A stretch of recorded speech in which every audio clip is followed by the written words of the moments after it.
जय श्री राम। आप सभी का जीवन मंगलमय हो। आप सभी के जीवन में आनंद हो, शांति हो, संतुष्टि हो। आप सभी लोग स्वस्थ रहें, सुरक्षित रहें, ऐसी शुभकामना। जन्म जायते क्षुद्रा संस्कारे दियुत्वा। जन्म से हर व्यक्ति क्षुद्र है। क्षुद्र यहाँ पेट को कहा गया है। भूख, पेट में भूख होता है। भूख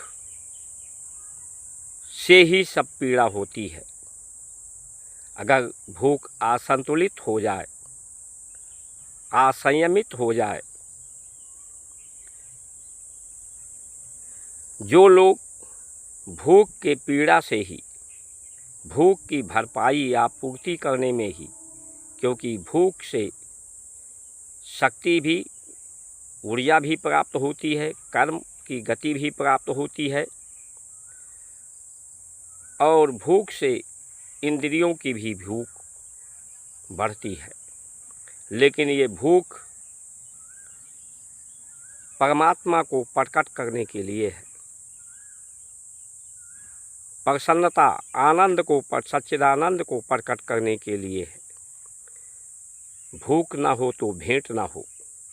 भूख सबको मिलाने के लिए है। गले से गले मिलाते चलो, सीने से सीना मिलाते चलो, यानी दिल से दिल मिले। लेकिन यही जब पेट बढ़ जाता है जिन लोगों का, उनका सीने से सीना नहीं मिलता। यही जब पेट बढ़ जाता है तो बीमारियां बढ़ जाती हैं। जो लोग प्रकृति के नियमों का पालन नहीं करते, जो संतुलित आहार नहीं लेते, क्योंकि दिन के समय में ही जब ऊर्जा हो सूर्य की तभी भोजन लेना चाहिए।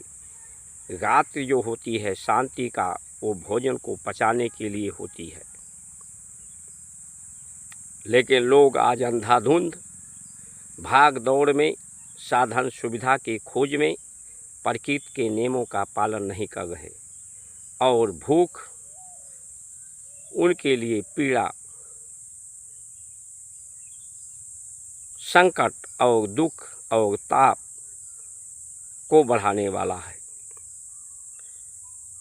जो शासन, प्रशासनिक तंत्र है, उसी पर आज देश का विश्वास भी है, और देश की सभी शक्तियां प्रशासनिक तंत्र के पास है। इसलिए जो कहा गया है सरकार के द्वारा कि विदेशी वस्तुओं का कम से कम उपयोग किया जाए, वो सार्थक है। सही दिशा में उठाया गया कदम अगर कथनी करनी में अंतर न हो, सबसे पहले प्रशासनिक तंत्र इसे अमल में लाए, सबसे पहले उसे नियम का पालन प्रशासनिक तंत्र करे तो जनता सहजता से उसका पालन करेगी। लेकिन प्रशासनिक तंत्र दूसरों के लिए आदेश करता है, धर्माचार्य दूसरों के लिए उपदेश करते हैं, लेकिन स्वयं उसका अनुपालन, अनुशीलन, उसके अनुशासन में नहीं रहते। ये भूख की वास्तविकता को जो जान लेता है, भूख के कारण का, भूख ही आधार है संसार का। ये आधार है प्रकृति में संतुलन हो, प्रकृति हमारी सुंदर हो, धरती में हमारी शक्ति हो, सभी लोग संगठित हों, सब कुछ संग्रहित हो, सब कुछ संरक्षित हो, सुरक्षित हो। यही मानव जीवन का उद्देश्य है, जिससे भूख के द्वारा जो इंद्रियों की भूख है कभी पूर्ण नहीं होती।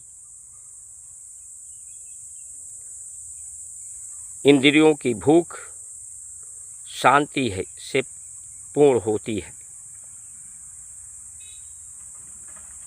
गति जो प्राण के द्वारा गति होती है, जो भूख के माध्यम से होती है, जब वो गति शांत होती है, स्थिर होती है, तो अच्छे सच्चे सच्चिदानंद का परिणाम प्रस्तुत होता है। इसलिए हम सबको मिलकर भारत की सुरक्षा के लिए, आत्मनिर्भरता के लिए अपने शारीरिक परिश्रम से जीवन उपयोगी वस्तुओं का उत्पादन करें, उपयोग करें और बाहरी आकर्षण रूखी सूखी खाए के ठंडा पानी पीऊ, देख पराई चौपड़ी मत ललचावे जीव। विदेशों के ताम झाम चमक धमक के तरफ हमारा आकर्षण न हो। हमारा जो स्मृति है, पूर्व की स्थिति, आदि की स्थिति, अनंत की स्थिति हमारी हो। ये भूख से ही विस्मृति होती है, विस्मय होता है, भ्रम होता है। लेकिन जब यही शांति होती है, संतुलित होता है, तो इसमें स्मृति आती है, संस्मृति आती है, संस्कृति आती है। जय श्री राम।